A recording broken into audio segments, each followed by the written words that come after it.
আজকে জামাই ষষ্ঠী স্পেশাল।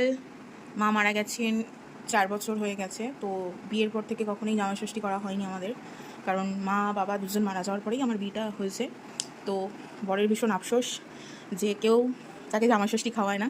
অজ্ঞতা আমাকেই মাঠে নামতে হলো। আমি সব কিছু রান্নাবান্না করে এই যে পরিপাটি করে সাজিয়ে দিয়েছি।